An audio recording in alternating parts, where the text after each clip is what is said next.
सारे लेके आओ। नहीं सेम नहीं है, इधर लेके आओ। हमें नहीं दिख रहा है ना सेम, काफ़ी इसमें कम है। तो देखिए, इंडिजीनियस बीज की बारे में अगर हम बात करें तो सबसे पहले नंबर तो ये है कि जो हमारे भारतीय नस्ल के देसी बीज हैं उनके अंदर जो कुदरती पावर है वो ज़बरदस्त होती है। इसके अंदर यार गेहूँ का सीड नहीं दिख रहा है। गेहूँ एक पड़ गया है, एक है। तो बहुत सारी ऐसी प्रजातियां हैं जिनके अंदर कुदरती गुण हैं और इन कुदरती गुणों को वापस रिफॉर्म करना और इन कुदरती गुणों से मतलब जो है ना पूरी तरह से कैसे मतलब जो है ना इनकी गुणवत्ता को बरकरार रखना, ये एक अपने आप में बहुत बड़ा काम है। हमारे पूर्वजों ने हरित क्रांति तक हमारे बीज लाखों वर्षों तक मतलब हजारों वर्षों से निरंतरता उन्होंने बनाई रखी, लेकिन हमने जैसे ही हाइब्रिड आया तो उसको छोड़ के और हम आ गए अपनी प्रक्रियाओं पे, ठीक है, और लाइन में लग के हमने बीज लेना चालू कर दिए।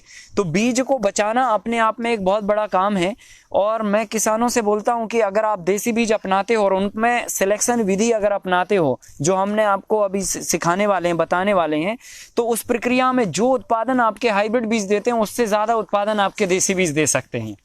ये बात जो है ना आप इस ढंग से समझ सकते हो कि जैसे मान के चलो एक क्लास में अगर 100 बच्चे हैं और 100 में से अगर एक बच्चा है जो अच्छा परफॉर्मेंस लेके आ रहा है, जिसके 100 में से 100 मार्क्स आ रहे हैं, तो आपको 99 बच्चों पे ध्यान नहीं देना, आपको 100 नंबर वाले के एक बच्चे का जनरेशन को आगे बढ़ाना है। जब आप ऐसा कर लेते हो तो आप क्या कर रहे हैं ना, जो कम और कमजोर परफॉर्मेंस देने वाली जनरेशन है उसको आप पहले ही छोड़ दे रहे हो। तो हाइब्रिड में भी तो क्या होता है, जनरेशन सेलेक्ट की जाती है, जो अच्छा फ्रूटिंग वाला प्लांट्स है उसी के बीज को आगे क्रॉस करा के उससे बीज बनाए जाते हैं, तो इसलिए वो ज़्यादा फलते हैं। तो देसी बीज में हम लोग क्या करते हैं ना, ये तो बात समझते नहीं है, सीधा हमने 1 एकड़ के खेत में बीज लगाए और उसमें से जो फिर बीज बने तो हमने कुछ बीज उठा के अपने बीज के लिए रख लिए, बाकी के हमने यूज के लिए ले लिए। तो उस बीज में जो आपने इकट्ठे निकाल के रखे हैं उसमें सब तरह के परफॉर्मेंस देने वाले गुण वाले बीज थे। कुछ ज़्यादा फलने वाले थे, कुछ कमजोर फलने वाले थे, कुछ बिल्कुल फलने वाले नहीं थे, समझ गए ना। तो वो जब जनरेशन्स आपकी इन बीजों के साथ मिल जाएगी तो क्या होगा, अब अगले साल जो है ना ज़्यादा फलने वाला कम फलने वाले से क्रॉस होगा तो वो मिडिल में फलेगा, ना वो ज़्यादा ही फलेगा ना कम ही फलेगा, फिर वो अगले साल और क्रॉस होएगा। तो ऐसे ऐसे करके जो है ना उच्च गुणवत्ता के जो बीज होंगे अगर उनको आपने फिल्टर नहीं किया तो उनमें कम गुणवत्ता की मिलावट ऑटोमेटिकली होती रहेगी और बीज की जो ताकत है वो कम हो जाएगी। तो ऐसे करके हमें बीजों को नहीं संरक्षित करना। बीजों को संरक्षित करने की एक पूरी विधि तैयार हमने की है, वो विधि हम आपको समझाते हैं, पर यहाँ पर हम उनके महत्व आपको समझा रहे हैं और कौन कौन से बीज हम लोगों के पास हैं, उनके गुण क्या हैं वो आपको बता दे रहे हैं। तो बीजों में कुदरती गुण होता है और वो कुदरती गुण ऊपर वाले के द्वारा बनाया गया है और वो गुण आपके शरीर के हिसाब से बनाया गया है। जैसे मान के चलो हल्दी के अंदर एंटीबायोटिक गुण होता है, तो कुदरत को पता था कि इंसान को एंटीबायोटिक गुण की जरूरत पड़ेगी, क्योंकि जब वो सांस लेगा तो तमाम तरह के बैक्टीरिया उसके अंदर श्वसन क्रिया से जाएंगे। अगर वो एंटी बॉडी नहीं होगी उसकी बॉडी के अंदर तो वो तो तुरंत खत्म हो जाएगा, फिर वो बैक्टीरिया जो है ना इन्फेक्शन बना देंगे। तो उसने क्या किया, हल्दी बनाया, हल्दी के अंदर वो गुण डाले, है ना, और वो गुण जब हम उसका पाउडर सब्जी में या अनाज में जो भी मिला के खाते हैं तो वो बॉडी में अंदर जाते हैं और एंटीबॉडी हमको मिलती है। तो ये पूरी एक व्यवस्था है, ये बहुत बड़ा विज्ञान है व्यवस्था हमारी, है ना। तो इन बीजों में वो सामर्थ्य है जो आपके बॉडी में संपूर्ण गुण दे सके, ताकत दे सके, सामर्थ्य दे सके, जिसके लिए वो चीज़ बनी है। अब हाइब्रिड में ये सब नहीं होता है, वो मॉडिफाइड होते होते होते होते उनकी ताकत खत्म हो जाती है। तो ऐसे हमारे ये देसी बीज होते हैं और इनके अंदर हम लोगों ने लगभग सब्जियों के, अनाजों के, फलों के, फूलों के सब मिला के 80 प्रजातियों को संरक्षित करके रखा हुआ है। यहाँ पे कुछ प्रजातियां हैं जो हम आपको मतलब डेमो के रूप में दिखा रहे हैं, समझा रहे हैं। बाकी बहुत सारी प्रजातियां हैं जो हमारे सागर में सीड बैंक के रूप में रिजर्व हैं। आपको कभी भी कोई भी बीज चाहिए हो तो अभी हम एक नंबर आपको शो कर दे रहे हैं, उस नंबर पे आप अपना मैसेज डाल दीजिए, आपको लिस्ट आ जाएगा कौन सा बीज अभी अवेलेबल है। वो लिस्ट के आधार पे आप अपना ऑर्डर करके बीज को बुला सकते हैं और उनकी जनरेशन को फिर आपको ये आगे बढ़ाना है। तो वो बढ़ाने की प्रक्रिया हम आपको अभी समझा देते हैं कि कैसे आपको खुद के अपने बीज बनाने। तो अब देखो इसमें बहुत सारी प्रजातियां हैं, जैसे कि ये अगर हम बात करें टमाटर की, ये टमाटर का बीज है। ये पहले आपने देखा होगा टमाटर कली आती थी, टमाटर में कलियां आती थी। अब तो कलीदार टमाटर आता ही नहीं है, वो गोल आता है, बम्ब जैसे शेप का आता है, काटो तो रबड़ जैसा कटता है और उसको बनाओ तो वो बनता ही नहीं है। मतलब वो टालते रहो वो रबड़ जैसा ही रहेगा।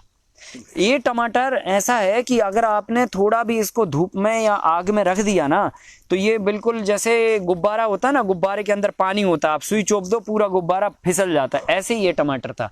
ये इतना जबरदस्त है। इसमें 5 कलियां आती हैं, जैसे संतरे में कलियां होती ना अंदर, ऐसी 5 कली वाला टमाटर है ये। और ट्रांसपेरेंट इतना है कि इतना पतला छिलका है कि आप धूप में इसको ऐसे रख दो सूरज की रोशनी में, तो अंदर इसमें बीज दिख जाते हैं आपको, इतना पतला छिलका है इसका। बहुत लाजवाब इसका टेस्ट है।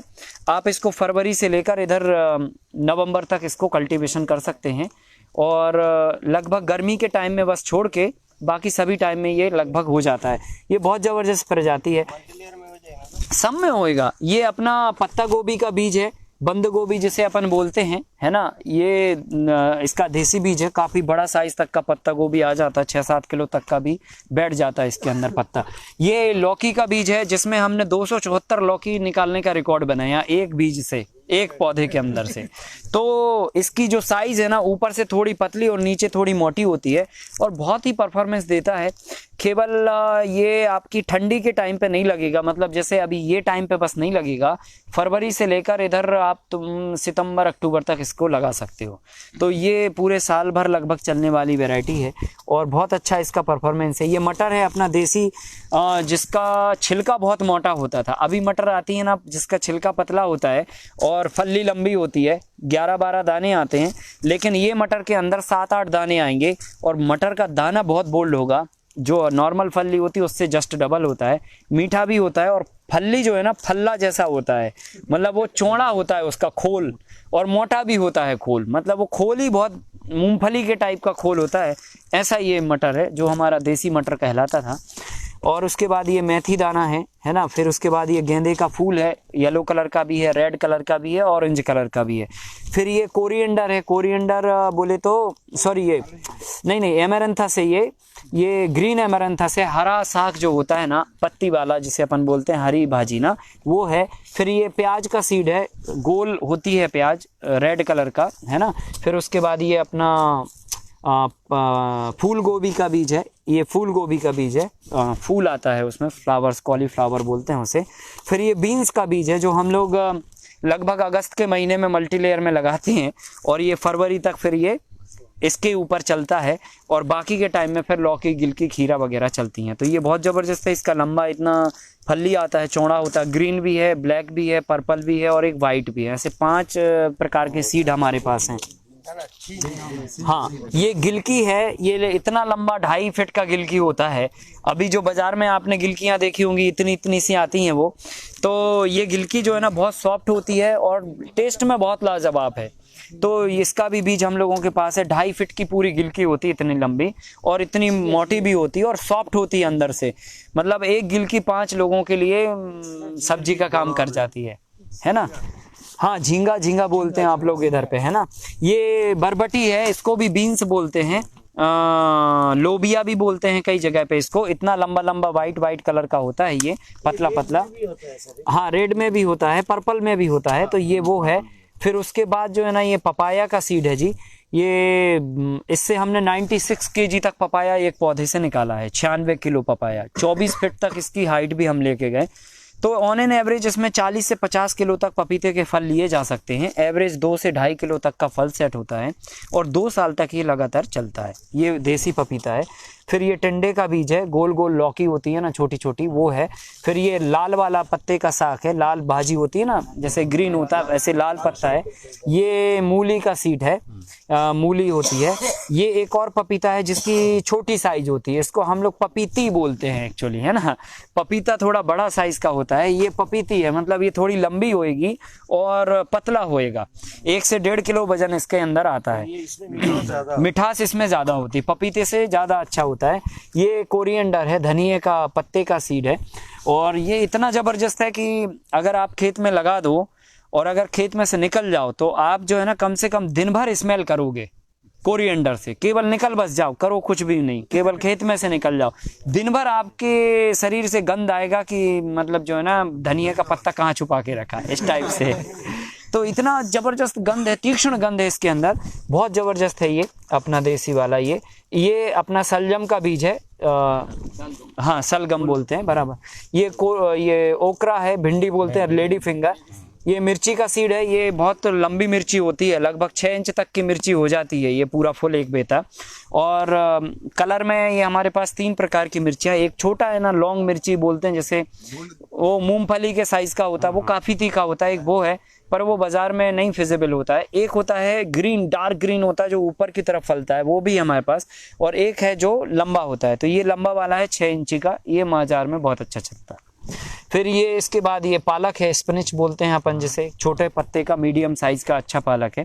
फिर ये बैगन है, जिससे हमने 1250 ग्राम तक का एक बैगन निकाला हुआ है। तो इतना बड़ा पूरा पपीते के माफिक बैगन होता है ये, एक पौधे से 16 किलो तक बैगन निकाले हैं, तो जबरदस्त है ये भी। ये अपना गाजर का बीज है जिसे अपन कैरोट बोलते हैं बराबर है ना। ये करेला है, बिटर गार्ड बोलते हैं। और वो ककड़ी है, ककड़ी ये साइज में लगभग 6 से 7 इंची 8 इंची तक होती है। और इसकी खास बात यह है कि इसका अंदर का कलर गोल्डन होता है और ऊपर स्किन पे कांटे होते हैं। जब आप ककड़ी को पकड़ोगे ना तो आपके हाथ में चुभ जाएंगे। वो देसी खीरा है, तो ये डाइजेस्टेबल भी इतना अच्छा और फास्ट होता है कि मतलब अद्भुत। मतलब आप समझ लो कि एक खीरे के को अगर आप 250 ग्राम आधा किलो का भी है तो 2-3 आप खाने के बाद भी आपको लगेगा एक आध और खा ले, ऐसा है इसका। मतलब इतना जल्दी कि आप जाएगा पेट के अंदर और तुरंत डाइजेस्ट हो जाएगा, इतना फास्ट इसका वो है।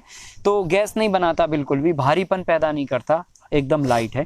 तो ऐसे अपने ये सारे देसी बीज हैं। देसी बीजों में गेहूं की प्रजातियां भी हैं। अब हमारे पास 16 प्रजातियां हैं, पर हम यहाँ पे ला नहीं पाए क्योंकि वेट के कारण इतना कैरी नहीं कर पाते हैं। तो ये जैसे एक प्रजाति है, ये चावल काठी के नाम से एक प्रजाति है, इसको ग्वाला गेहूं भी बोलते हैं। ये मिलेट्स को भी मतलब पीछे छोड़ रही है ये वैरायटी। गेहूं को हम इसलिए नहीं खाते क्योंकि ग्लूटेन होता है ना। मिलेट्स हम इसलिए खाते क्योंकि उनमें फाइबर होता है, तो इसके अंदर फाइबर बहुत है और ग्लूटेन नहीं है इसके अंदर। ग्लूटेन अगर है तो वो चिपचिपाहट जो होती ना, हम गेहूं को चबाए हैं तो धीरे से थोड़ी देर में लुगदी बन जाती है, ये गेहूं के अंदर नहीं बनती है। ये फाइबर बहुत है इसके अंदर, ग्लूटेन फ्री गेहूं भी बोलते हैं इसको, रिच फाइबर भी बोलते हैं। और ग्वाला और चावल काठी, ऐसे 4-5 नाम से इसको जाना जाता है। नहीं, इसको चावल काठी ही बोलते हैं अंग्रेजी में अभी। तो ये 15 से 18 कुंटल की यील्ड आती है 1 एकड़ में, और पूरे भारत में ये हो सकता है। तो ये बहुत अच्छा है, दलिया आटा बना के गेहूं बनाए। आगे की और पीछे के लिए है? नहीं, ये 140 दिन की वैरायटी है, इसको आपको 15 नवंबर तक बोना पड़ेगा, अभी तो टाइम निकल गया इसका, है ना। हाँ, तो इसमें क्या होता है कि फाइबर बहुत होता है, तो इसकी रोटी से लोगों की कब्जियत ठीक हो जाएगी। अगर आप रेगुलर इसका दलिया खिला दो आदमी को तो आप गारंटी से मानना 5 दिन के अंदर आदमी इतना हल्का हो जाएगा जैसे उसको डिटॉक्स कर दिया उसकी बॉडी को, है ना। इतना जबरदस्त गेहूं है। तो भी प्रैक्टिकल इसके सारे अध्ययन किए हुए हैं। हाँ, ये अपना शुगर फ्री व्हीट है, इसको शुगर फ्री बोलते हैं, सोना मोती भी बोलते हैं। ये बिल्कुल दलिये के माफिक छोटा छोटा गोल गोल दाना होता है इसका, ये इसकी गुणवत्ता है। और ये वैरायटी जो है ना, भारत की बहुत 5,000 साल पुरानी वैरायटी है। इसके अंदर शुगर कंटेंट नहीं होते, तो जो डायबिटीज के पेशेंट है वो इसको खूब बिस्किट, आटा, दलिया, ब्रेड सब प्रोडक्ट बना के अपने खा सकते हैं। अब देखो देसी बीजों के अंदर कितनी पोटेंशियल है, पूरे दुनिया की बीमारियों को ठीक करने की पावर है, हमें पता ही नहीं है ना। एक एक वैरायटी पे आप हजार करोड़ की कंपनी बना सकते हो। आज हिंदुस्तान में 25 करोड़ लोग डायबिटीज के पेशेंट हैं, 12 करोड़ लोग हैं जिनका रिकॉर्ड में है, 12 ऐसे लोग हैं 12 करोड़ जिनका रिकॉर्ड में नहीं है, डायबिटीज हो रखी, चेक नहीं कराई बस उनने। तो ऐसे सभी लोग जो है ना इसके आपके ग्राहक बन सकते हैं। और डायबिटीज पूरे दुनिया में कितनी तेजी से स्पीड से बढ़ रही है, शुगर हर एक को होने वाली है, ऐसे स्थिति है। 100 में से कम 5 लोग डायबिटीज के लोग मिल जाएंगे आपको, ऐसा फैल रहा है ये डायबिटीज। तो ये जो डायबिटीज की जो बीमारी है उसको ये क्योर भी करती है, इंसुलिन को मेंटेन करती है और शुगर लेवल को आपको बढ़ने नहीं देती। तो इसके दलिया खाइए यार, इसका आटा खाइए, इसका रोटी बना के खाइए, पकवान बना के खाइए। तो ये वैरायटियों का क्रेज बहुत है और हिंदुस्तान में इसका प्राइस 8 से 10 हज़ार रुपये कुंटल है। और विदेशों में इसका प्राइस 18 से 20 हज़ार रुपये कुंटल तक भी है। तो जहाँ जैसा मार्केट आप कर लो उसके ऊपर है, पर एवरेज आप 5 से 7 हज़ार रुपये कुंटल तो आप आराम से इसको बेच सकते हो।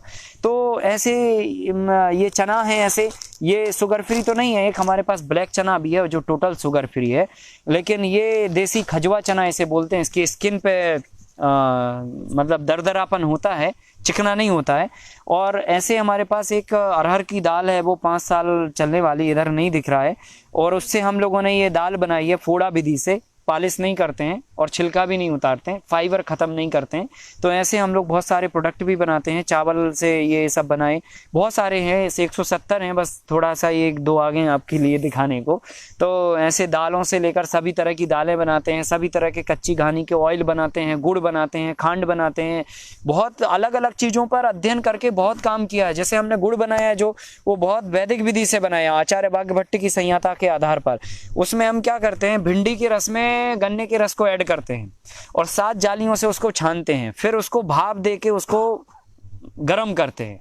तो लोग जो है ना आग दे के उसको खौला देते हैं। इस गुड़ को हम आग नहीं देते हैं, एकदम मतलब फास्ट आग नहीं देते हैं, मंद मंद आंच देते हैं और 32 घंटे इसको बनाते हैं, बनाने की प्रोसेसिंग में लगते हैं। 32 घंटे में गुड़ तैयार होता है। फिर आप वो गुड़ को खाइए तो वो जस्ट समझ लो कि आपका मतलब जो है ना आपकी पेट की जो जितनी भी तकलीफ है उनको रिपेयर कर देगा, इतना पावर है उसके अंदर। अगर आपको भूख नहीं लग रही है तो 10 मिनट खाना खाने के पहले आप थोड़ा सा इतना सा गुड़ खा के पानी पी लीजिए, तो फिर आप 10 मिनट में आपको फीलिंग आ जाएगा कि भूख लगने लग गई, इतना ज़बरदस्त असर है उसका। तो वो बहुत ही ज़बरदस्त मेडिसिन के रूप में है और काफ़ी उसकी डिमांड है, विदेशों में तक जाता है वो हमारा गुड़। 85 रुपीज़ प्राइस उसका पड़ता है। हम लोग जितना बनाते हैं ना, खांड भी बनाते हैं, गुड़ का विकल्प शक्कर भी बनाते हैं, शक्कर का विकल्प खांड।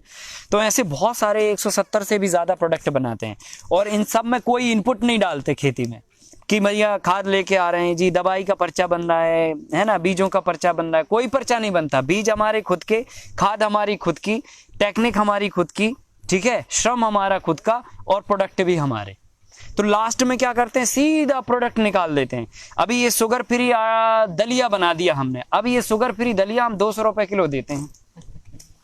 अब लगे हमारे देश के किसान जो है ना 20 रुपए किलो गेहूं पैदा करने में, ठीक है कि नहीं। तो आप दलिया जहां पर देखो, अभी जिस चीज की जरूरत है अगर आप वो चीज समाज तक लेके जाओगे तो पैसा कहीं नहीं जाएगा, घूम घाम के आपके पास ही आना है।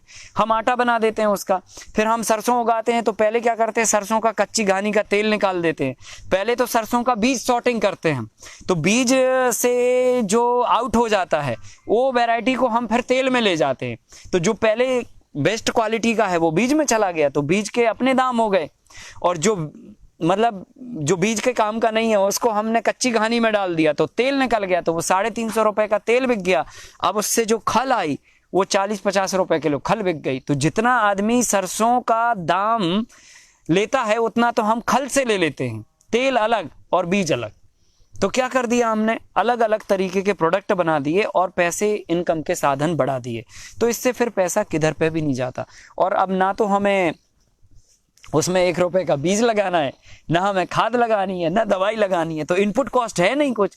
और आउटपुट में जितना आप नॉर्मल से कमा रहे हैं उतना हम खल से कमा रहे हैं। फिर तेल हमारा एक्स्ट्रा प्रोडक्ट है और बीज हमारा सुपर एक्स्ट्रा प्रोडक्ट है। तो इससे क्या हो रहा है कि फिर रेवेन्यू किधर पे भी नहीं जाता। ये मॉडल पे आप लोगों को भी काम करना पड़ेगा। अब ये तो ठीक है, समझ में आती कि दाल का आपने दाल बना दिया, गेहूं का दलिया आटा बना दिया। सब्जियों का क्या करेंगे हम, तो सब्जियों में जो हमने आपको बताया कि अगर हम ये मॉडल पे काम करते हैं तो हमने इनपुट कॉस्ट को वैसे ही हमने रिड्यूस कर दिया ये मॉडल के साथ में, और आउटपुट को हमने बढ़ा दिया, 3 गुना यील्ड बढ़ा दी। अब हम क्या करेंगे कि वो यील्ड अगर हमारी बाजार में नहीं बिक रही है तो हम इस मॉडल को डिहाइड्रेटेड टेक्नोलॉजी से अटैच कर देंगे।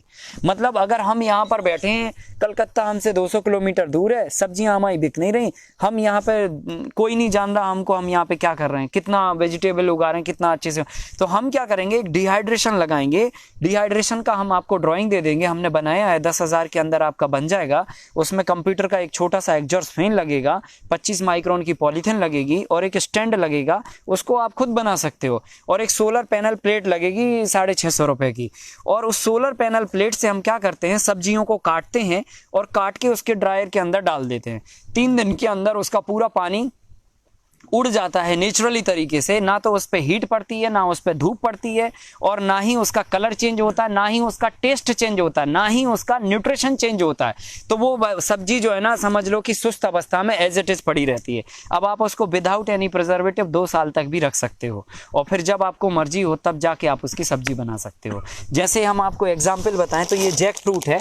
हमने इसको क्या किया, कटहल जब हमारा आया तो मंडी में बिक रहा था 10 रुपए किलो। हमने उसको छील काट के क्या किया, उसके छोटे छोटे टुकड़े बनाए, जितना हमने सब्जी बनाने के लिए बनाते हैं, और उसको ड्राई कर दिया। अब ड्राई होने के बाद सोलर ड्रायर में डाला, ये 3 दिन में इसका पानी पूरा एवापोरेट हो गया। अब ये जाके ड्राई हो गया। अब ये विदाउट एनी प्रिजर्वेटिव हमारे पास 2 साल तक रखा रहेगा। अब जब भी हमें जैक फ्रूट का सब्जी खाना है, हम क्या करेंगे, थोड़ा सा पानी को कुनकुना करेंगे और उस कुनकुने पानी में डब्बा खोल के थोड़ा सा जैक फ्रूट डाल देंगे कटा हुआ, 10 मिनट में वो वापस फूल जाएगा। उठा के आप फ्राई करके सब्जी बना लो, वही टेस्ट, वही गुण, वही रंग, वही आपको न्यूट्रिशन वैल्यू मिलेगा। तो ऐसा करके जो है ना, हमने एक चीज में नहीं किया, हर चीज में कर दिया। ये देखिए, ये चने का साग है ना, जब सीजन आता है तो 5 रुपए किलो कोई नहीं पूछता, और अभी ये चने का साग हमारा दुबई 400 रुपए किलो जाता है, ठीक है। फिर उसके बाद ये मेथी का साग है। आप साल भर इस मॉडल के अंदर मेथी उगाइए, बेचने की जरूरत ही नहीं है, किधर भी मत जाइए, आप बस काट के निकालते जाइए और ड्रायर में डालते जाइए, और जब इकट्ठा आपका ड्रम पैक हो जाए तो 600 रुपए किलो में ये मेथी जाती है फिर, है ना। तो ये ड्राई होके अभी इसके आप पराठे बनाइए, पूड़ी बनाइए, बहुत सारे पकवानों में यूज कर सकते हैं। मेथी का साग भी बना सकते हैं, सूप भी बना सकते हैं, तमाम चीजों में ये यूज होती है। अभी देखो, अभी इसकी जो है ना, थोड़ा सा अभी किधर से, अभी इसकी गंध जो है ना, स्मेल आ रही ना, अभी स्मेल आ रही है। आप सोच लीजिए, अभी ये 2 साल से पैकेट पैक है, और 2 साल से, मतलब सोचिए कि मतलब अभी ये जब हम दुबई लेके जाएंगे ये प्रोडक्ट को, तो जिन लोगों ने रेत में कभी मेथी उगते नहीं देखी है, वो तो लाइन लगा के ले लेंगे।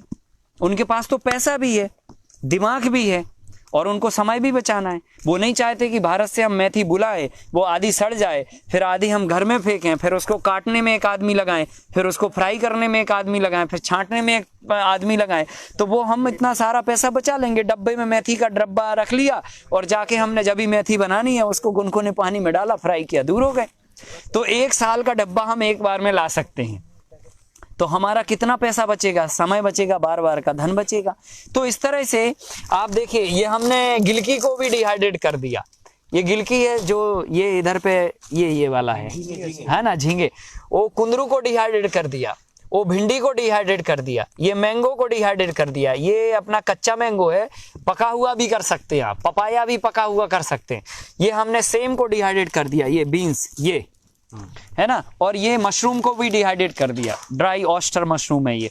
तो ऐसे करके आप किसी भी प्रोडक्ट को, लौकी, गिलकी, टमाटर, बैगन, भिंडी, मिर्ची से लेके, करेला से लेके, जो भी आप वेजिटेबल इस मॉडल के अंदर उगाते हो, उसको 10,000 रुपए की सेटअप के अंदर आप इस प्रोडक्ट में ला सकते हो। उसको मतलब वैल्यू एड कर सकते हो। जो चीज 10 रुपए की बिक रही, उसको 400 रुपए और 500 रुपए किलो का वैल्यूएबल प्रोडक्ट बना सकते हो। अब मैं आपको बोलूं तो आपके दिमाग में ये सवाल आ सकता है कि जी ये लेगा कौन, सबसे बड़ा सवाल, ठीक है, क्योंकि हम जो है ना, ये कहीं पे तो हमें रुकना है, ठीक है ना। तो हम पहले यहाँ रुक जाएंगे कि साहब लेगा कौन। तो ये दिमाग में हमारे भी सवाल था पहले कि लेगा कौन, पर हमने उस सवाल पे अपने आप को नहीं रोका। हमने ये कहा अपने दिमाग से कि पहले करो, तो फिर लेगा कौन वो बाद में देखेंगे जब कर लेंगे। तो पहले वहां तक तो आए हम, पहले एक दरवाजा तो खोलें पहले। तो हमने किया, और करने के बाद जब हमने लोगों को बताया, तो मैं आपको बता दूं कि अभी जो है ना, हमारे पास हर चीज डिमांड में है, और इतने संपर्क दुनिया से हमारे जुड़ गए कि लोग कह रहे हैं कि आप टनों में जितना दे सकते हो हम लेने को तैयार हैं।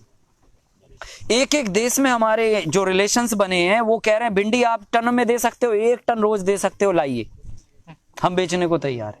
400 रुपए किलो भिंडी का दाम देने को तैयार है। भारत में 10 रुपए किलो मारी मारी फिर रही, सड़कों पे घूम रही है। तो हमें क्या है ना, देखो थोड़ा सा श्रम करना पड़ेगा यार, हमें दिमाग लगाना पड़ेगा और थोड़ा सा श्रम डालना पड़ेगा। एक एक प्रोडक्ट के अंदर आप 1000 करोड़ की कंपनी बना सकते हो बहुत चंद समय के अंदर।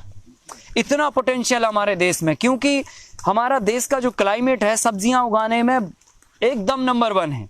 हम इतनी सब्जियां उगाएं पूरी दुनिया को सप्लाई करें, हमारे देश में लोग ठीक है गीली भिंडी खाएंगे, इधर के लोगों को गीली खिलाओ, उनको मत बताओ कि हम सुखा के ये कर रहे हैं, नहीं तो वो पागल कहेंगे, वो कहेंगे ये खरीदेगा कौन। समझ रहे ना, तो उनको काटने दो, क्योंकि हमारे देश के लोगों के पास वक्त बहुत है। वो जब तक प्याज को 10 बार छीलते नहीं है, काटते नहीं है, आंसू नहीं गिराते तब तक मजा नहीं आता। और यूरोप के लोगों को क्या है ना, उनको कहते साहब ये आनियन का पाउडर रख लीजिए आप, तो वो कहेंगे ये दे दो यार, ये सही है, क्योंकि हमें छीलने का वक्त बच गया, काटने का वक्त बच गया, और बार बार बाजार से लाने का वक्त बच गया, और उसको स्टोर करने का वक्त बच गया। सही है कि नहीं? तो उस यूरोप के आदमी को ये समझ में आ जाता है, तो वो कहता है कि डब्बा दे दो, हम क्या करेंगे एक चुटकी पाउडर डाल देंगे, खत्म।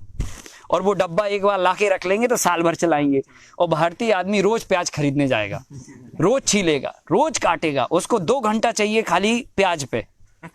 समझ गए ना? तो ये ठीक है, हमारे देश के लोगों को अभी आदत नहीं है, ठीक है चलने दो, हम उनको भी बताएंगे, अगर उनको समझ में आ गया तो ठीक है, नहीं तो पहले हम उधर से पैसे लेके आएंगे, ठीक है कि नहीं, और फिर हम अपने देश के लोगों को खिलाएंगे पिलाएंगे। तो ऐसे तो बहुत काम है इसके अंदर। तो डिहाइड्रेशन एक ऐसी टेक्नोलॉजी है जो अगर आप इस मॉडल के अंदर से जोड़ दो तो वैल्यू एड कर देगी, और जो सब्जी आप लाख रुपए की साल भर में बेचोगे उस सब्जी को 5 लाख रुपए में ये कन्वर्ट करके दे देगी।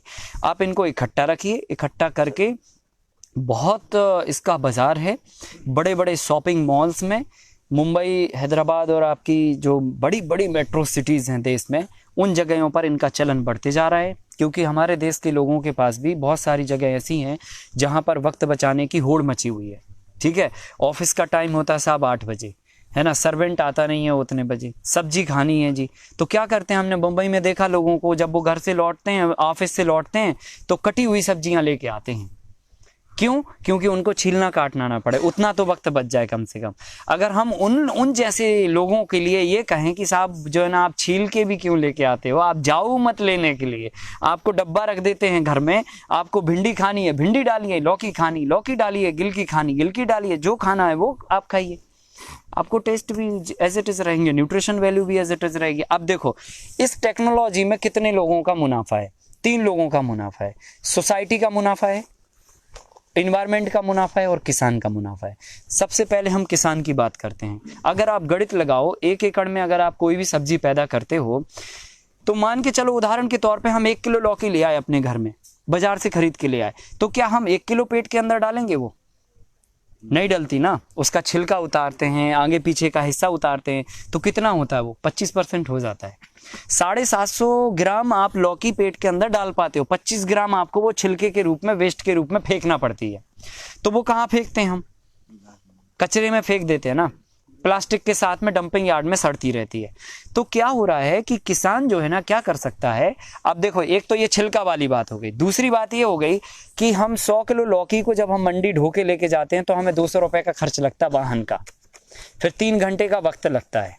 अब हम किसान को ये कह रहे हैं कि आप वो लौकी को छील के काट के ड्रायर में डाल दो, ठीक है, और जो छिलका निकला 25% वो आप गायों को खिला दो, तो गाय लौकी ना खा के लौकी का छिलका खाएगी तो तंदुरुस्त हो जाएगी, दूध देगी, तो बाय प्रोडक्ट के रूप में मिल्क आ गया वो छिलके से।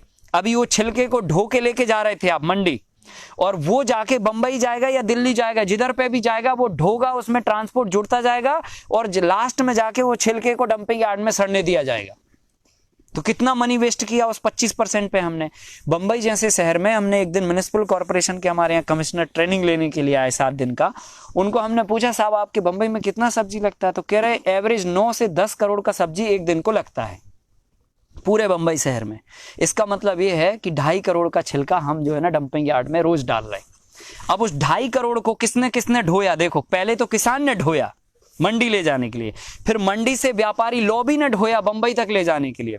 कितना ट्रांसपोर्ट ऐड किया यार हमने, और उसको जाके फिर लास्ट में डंपिंग यार्ड में सड़ा दिया। अगर वही 2.5 करोड़ का जो छिलका है वो गाय के पेट में जाएगा तो प्लास्टिक नहीं खानी पड़ेगी गाय को, गाय तंदुरुस्त हो जाएगी।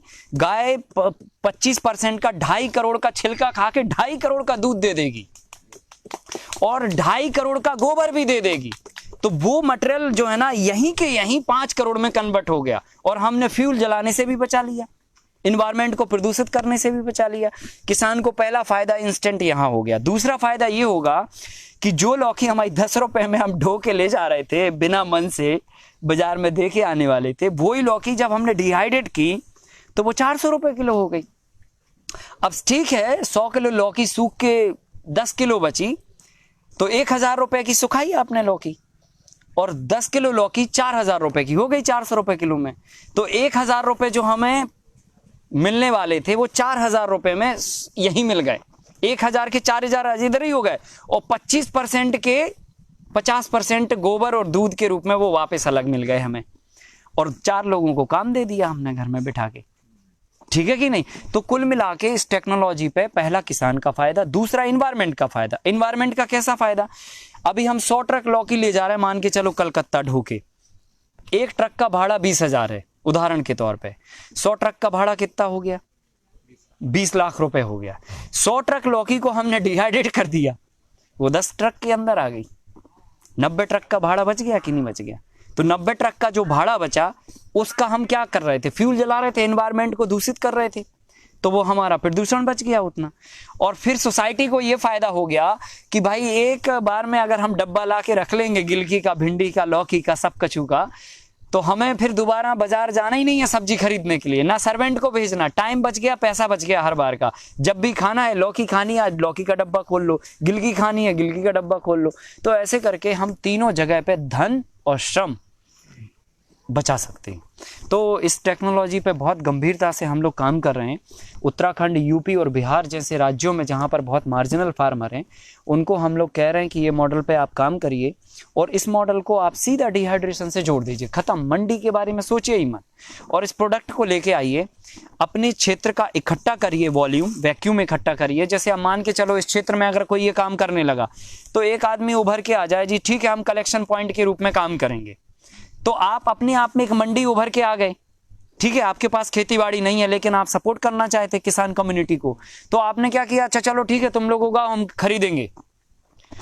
सही है कि नहीं है? तो एक किसान ने उगाया, आपने उठा के इधर इकट्ठा कर लिया, जब आपका बहुत इकट्ठा हो गया तो आपने उठा के हमें दे दिया या हमारे संपर्कों में डाल दिया, खत्म हो गया खेती। तो बीच में भी आपका एक व्यापार चालू हो सकता है, और इधर किसानों को भी बहुत अच्छे से मदद मिल सकती है, और किसानों को किधर पे भी तो भटकना नहीं पड़ेगा। इस तरह से हम कुछ तो भी सोच के बड़ा काम खड़ा कर सकते हैं। वक्त है आपके पास, अभी सोच लो और काम भी खड़ा कर लो, क्योंकि अभी हम आपके साथ में हैं। हालांकि हम आपके साथ में बाद में भी होंगे, इसमें कोई दो राय नहीं है, लेकिन बाद में जो है ना ये मार्केट मच जाएगा बहुत जम के, क्योंकि दुनिया में इसकी डिमांड बढ़ रही है। जिस दिन बड़े बड़े कॉर्पोरेट इसके अंदर घुस गए तो फिर आपको वो काम नहीं करने देंगे, और काम करोगे भी तो धक्का मार के साइड कर देंगे। इसलिए काम आप पहले से ही इतना बड़ा कर दो कि कोई सोच ही नहीं पाए। तो मेरा आप सबसे कहना ये है कि आप इस तरह से काम में इंक्लूड करिए। ये डिहाइड्रेशन बहुत बड़ा काम है इस देश में, और हम पूरी दुनिया को जो है ना सब्जियां खिला सकते हैं डिहाइड्रेटेड करके, और इसके अंदर बहुत पोटेंशियल है। एक नौजवान अगर चाहता है कि वो खेती में फावड़ा लेके काम ना करे, लेकिन हम खेती में कुछ अच्छा करें, तो ये काम मुझे लगता है बहुत अच्छा है। 5000 स्क्वायर फीट की भी अगर आपके पास ज़मीन है या छत है, धूप बस पड़ती हो, ये कंडीशन चाहिए।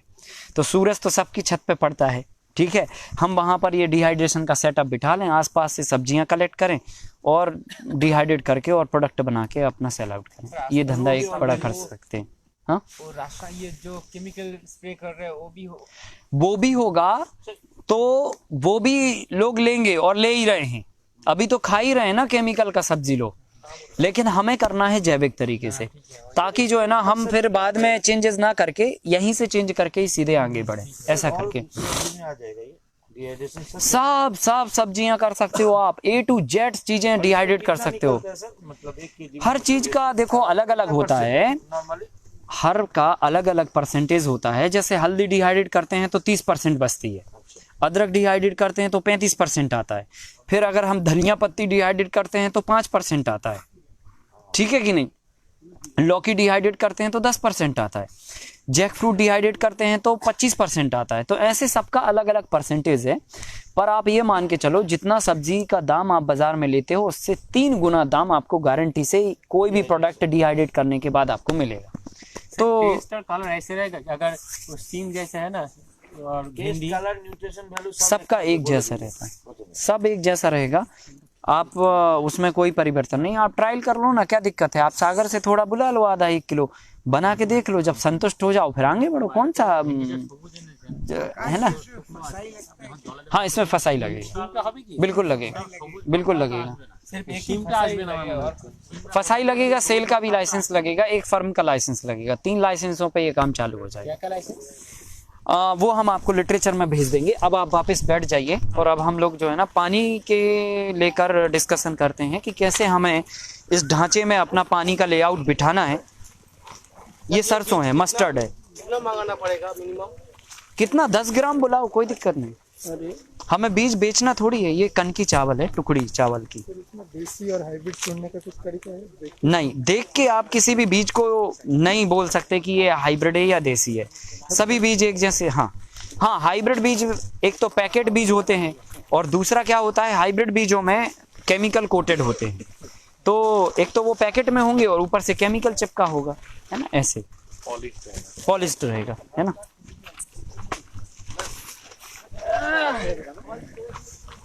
हाँ, अब हम लोग पानी को लेकर बात करते हैं कि हमें पानी कैसे बचाना है, या फिर आप ये कह सकते हैं कि पानी का कैसे हमें ड्रेनेज सिस्टम बनाना है। तो अगर हम पानी का ड्रेनेज सिस्टम बनाएं तो आप अपने इस लेआउट के अंदर कैसे बना सकते हैं उसके बारे में बात करते हैं। तो देखिए, सबसे पहले नंबर तो क्या है ना, जैसे आपने ये पूरा प्लान बनाया, जो इस प्लान में हम क्या करते हैं, खेत के चारों तरफ ट्रेंच बनाते हैं। फॉर एग्जाम्पल, अगर हम अपने ओपन फार्मिंग के प्लॉट में बात करें तो यहां पे हम क्या करने वाले हैं, ये जो अपना लास्ट वाला बॉर्डर था ना, ये लास्ट बॉर्डर के बीच में ये ट्रेंच बना देंगे 2 फीट गहरी और 2 फीट चौड़ी, ऐसी।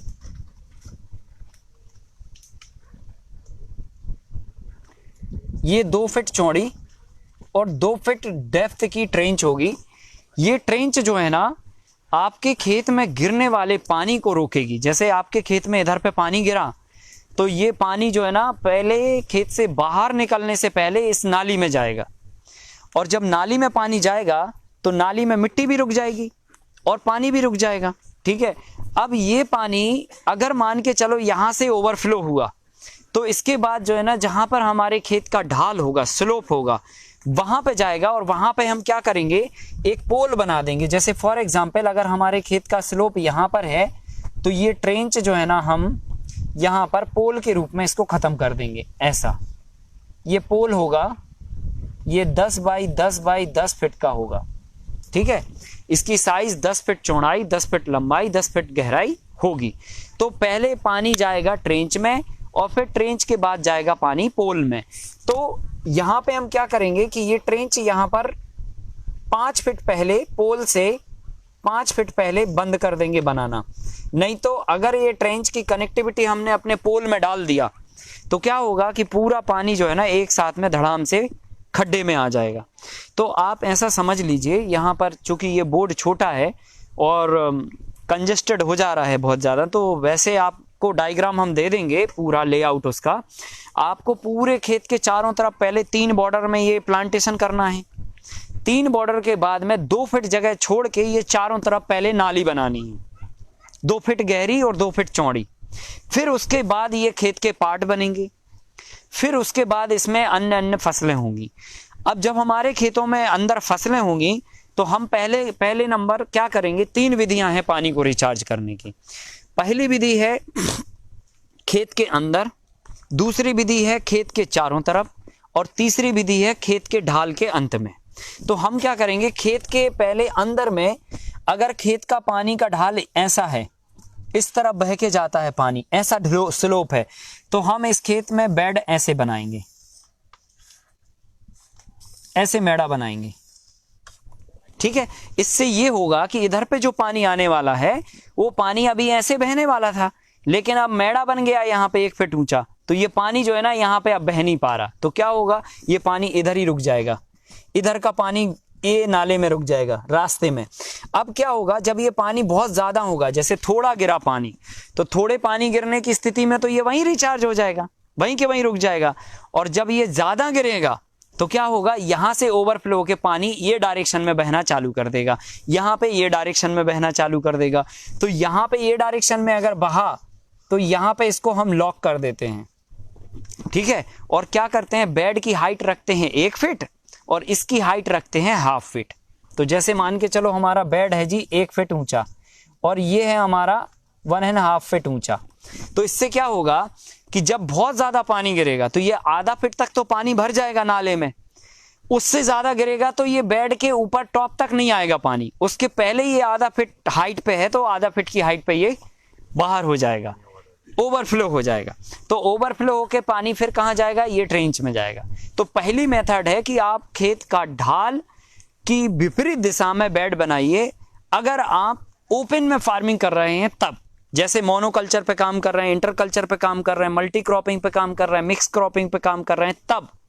लेकिन जब लेयर फार्मिंग के अंदर काम करते हैं तो हमने आपको बोला था ढाल की दिशा में बेड बनाना, तो फिर यहाँ पे पानी कैसे रिचार्ज करेंगे खेत के अंदर। तो यहाँ पे हम क्या करते हैं, यहाँ पे हम सिंपल एक तरीका अपनाते हैं और उसमें ये ढाल है हमारे खेत का, इस दिशा में पानी बह रहा है, ये हमारे बेड हैं, हमने ये बेड बना दिए और ये हमारा रास्ता है, ठीक है, ये रास्ता है और ये ढाल की दिशा में है। तो पानी गिरेगा तो क्या होगा, धड़ाम से पानी बाहर बह जाएगा।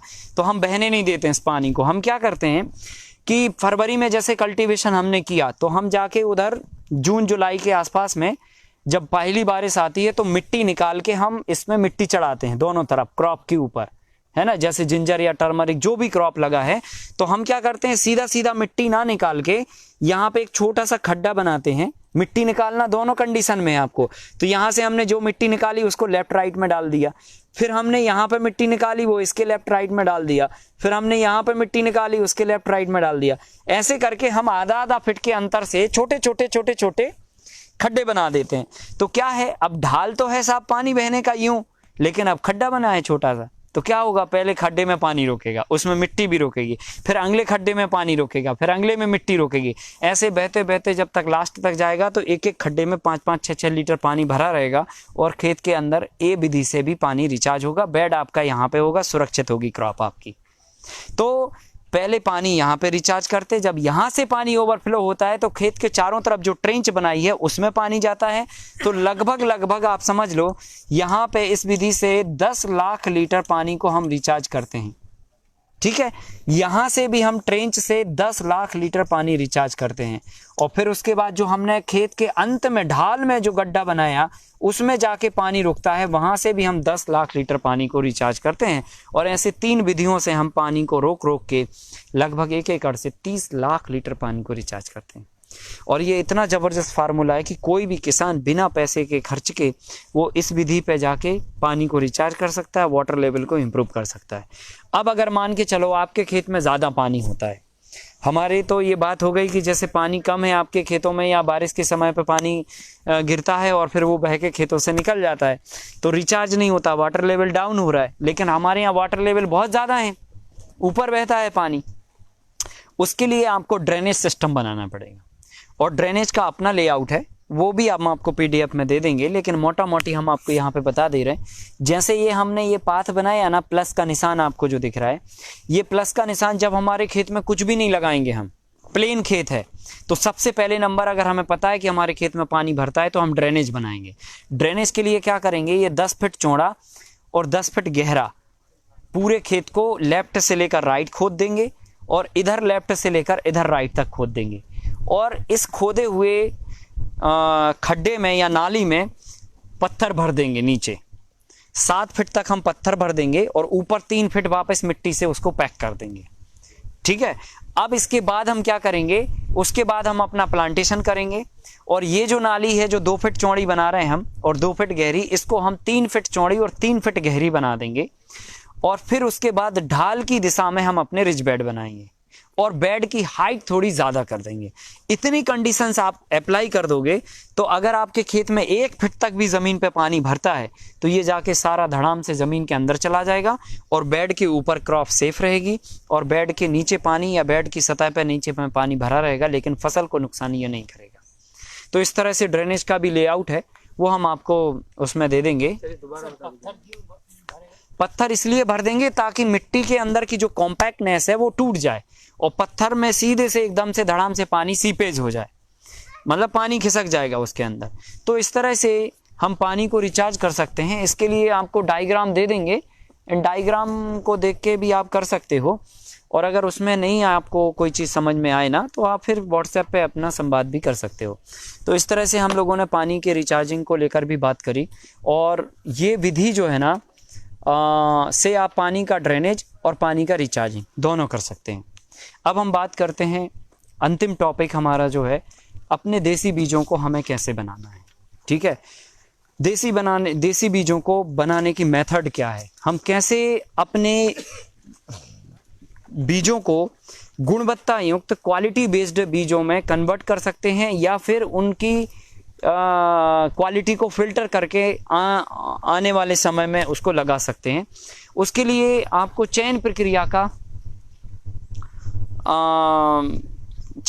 को फॉलो करना पड़ेगा। चयन प्रक्रिया का मतलब होता है सिलेक्शन प्रोसेस। ठीक है, अब सिलेक्शन प्रोसेस में आप क्या करोगे, मैं आपको जो है ना बता देता हूं। पहले नंबर पे आपको क्या करना है, इसको मिटाते हैं हम।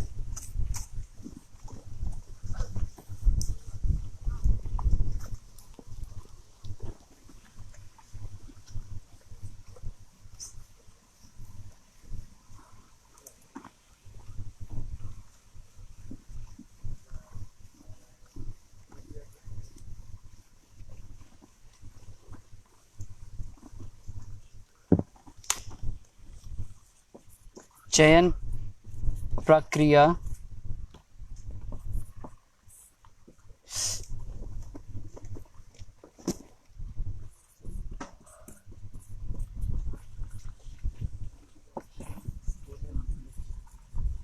Selection process.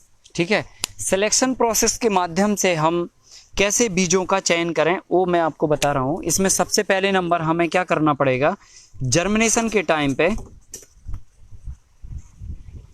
फिल्टर करना है बीज को।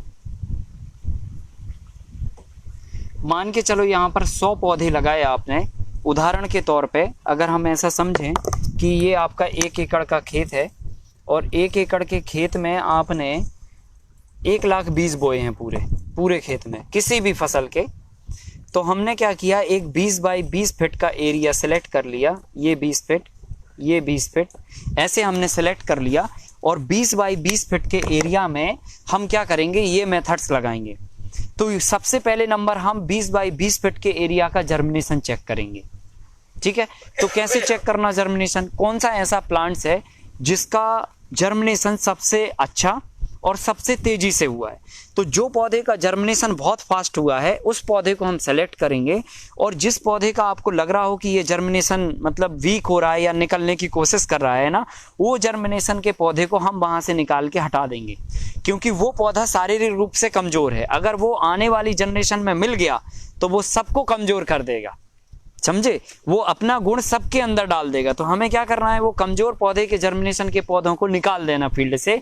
तो 100 पौधे थे यहाँ पे, मान के चलो 10 पौधे ऐसे हुए जिनका जर्मिनेशन थोड़ा वीक हो रहा था, तो हमने उनको हटा। अब हमारे पास 90 पौधे बचे, 10 हट गए। ठीक है, फिर हम सेकेंड टर्म में क्या करेंगे कि जो ये 90 पौधे हैं इनको हम लीव्स के टाइम पे फिल्टर करेंगे। जब इनमें लीव्स आ जाएंगी, लीव्स के समय फिल्टर करना। तो लीव्स के समय कैसे, हम चेक करेंगे कि कितने ऐसे प्लांट्स हैं जिनके अंदर लीव्स बहुत अच्छी आई हैं, क्वांटिटी में ज्यादा लीव्स हैं और हेल्दी लीव्स हैं। तो जिनमें हेल्दी लीव्स होंगी, क्वांटिटी में ज्यादा लीव्स होंगी, उसी प्लांट्स को हम रखेंगे। जिनमें कम लीव्स होंगी या अनहेल्दी लीव्स दिखेगा, वो प्लांट्स को हम वापस से फिर हटा देंगे। तो फॉर एग्जांपल फिर हमारे यहाँ पे 90 प्लांट थे जी, और 10 प्लांट फिर हमें हटाने पड़े, तो अब हमारे पास केवल यहाँ पे 80 प्लांट्स बचे। फिर हम तीसरी प्रोसेस पे आएंगे। तो तीसरी प्रोसेस में ब्रांचिंग के लेवल पे देखेंगे कितने ऐसे पौधे हैं जिनका ब्रांचिंग बहुत अच्छा हुआ है। ठीक है, डालियां जिन्होंने शाखाएं बहुत ज़्यादा बनाई हैं, तो जिन प्लांट्स ने शाखाएं ज़्यादा बनाई हैं, ब्रांचिंग ज़्यादा बनाई हैं, उन पौधों को हम रखेंगे, और जिनमें शाखाएं और डालियां कम हैं उन पौधों को वापस से फिर फिल्टर कर देंगे। तो ऐसे पौधे जिनके पास डालियां कम हैं, शाखाएं कम हैं, उन पौधों को फिर हटा देंगे। तो एग्जाम्पल यहाँ पे 80 पौधे थे और 80 में से ऐसे 10 पौधे निकले जिनमें ब्रांचिंग कम आई थी, तो हमने उनको हटा दिया। अब हमारे पास 70 पौधे बचे हुए हैं केवल।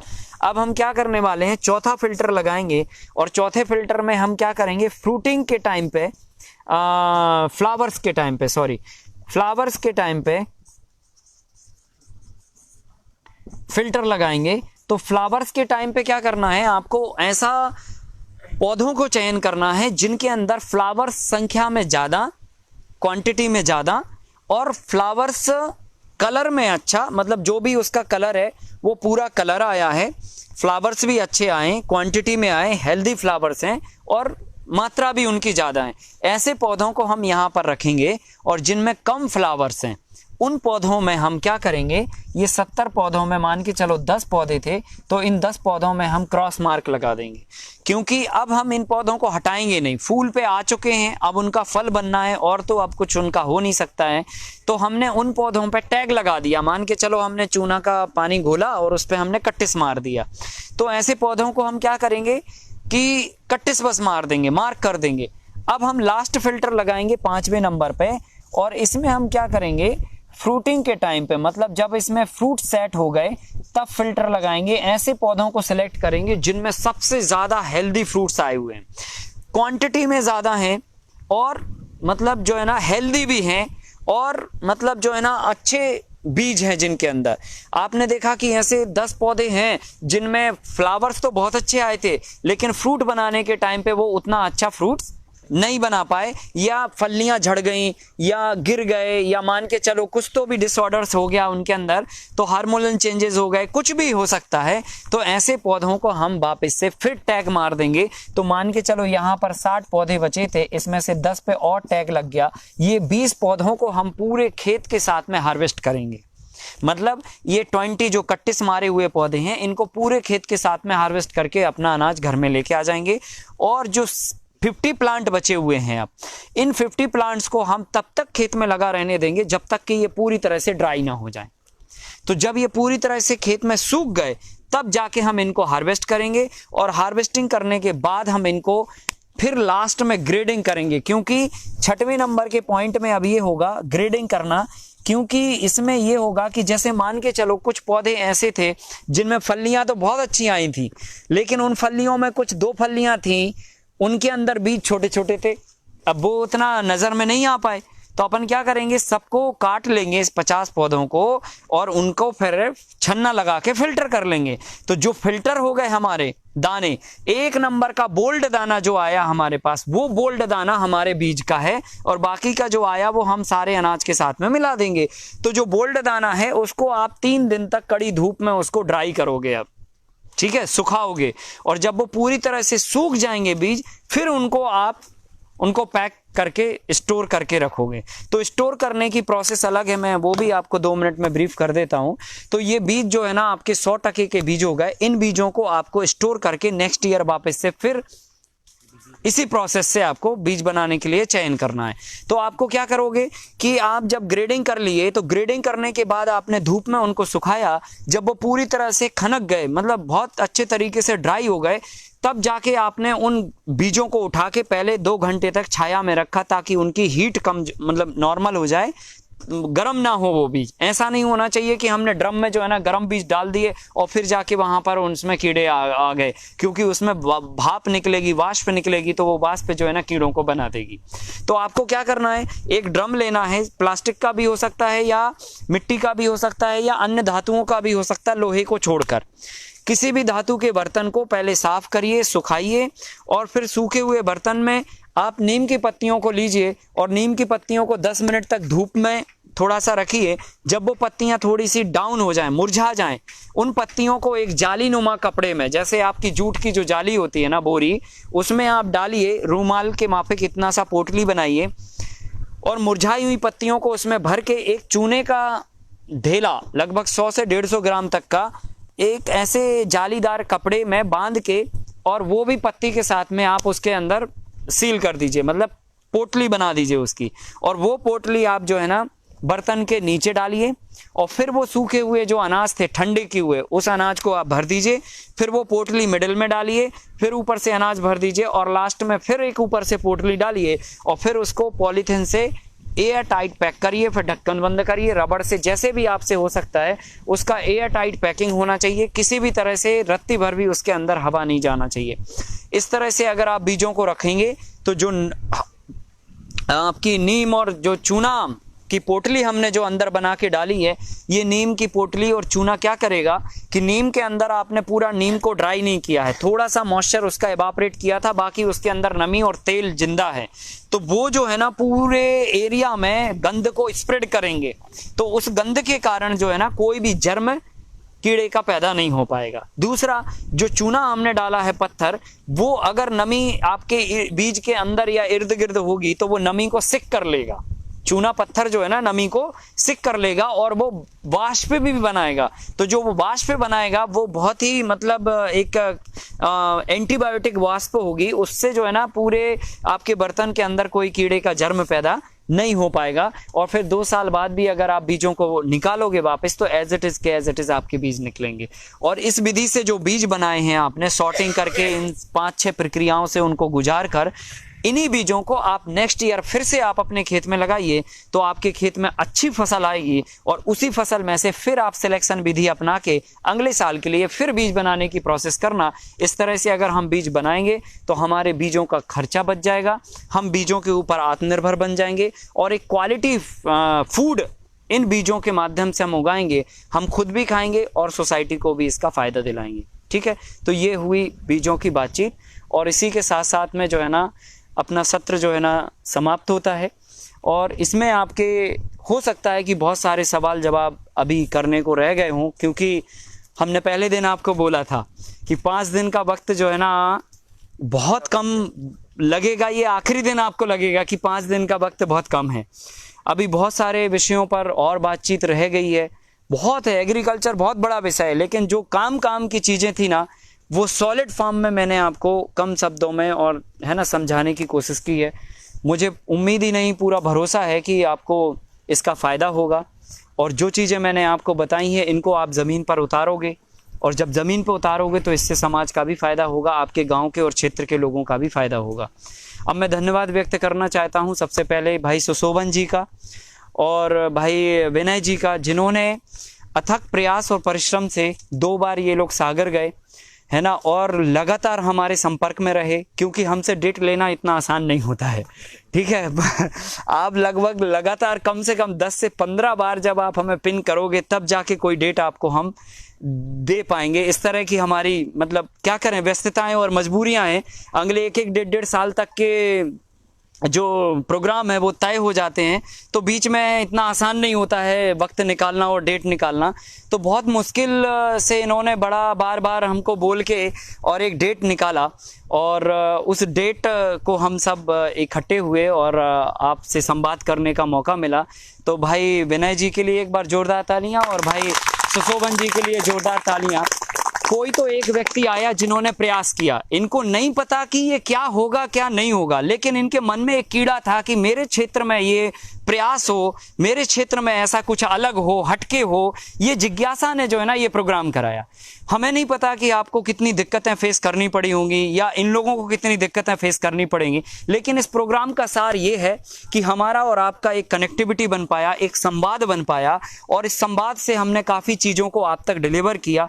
हो सकता है आप में से ही कोई एक व्यक्ति जो है ना इसको बड़े वेंचर के रूप में खड़ा कर दे, तो हमारा आपका सबका प्रयास ये सार्थक हो जाएगा।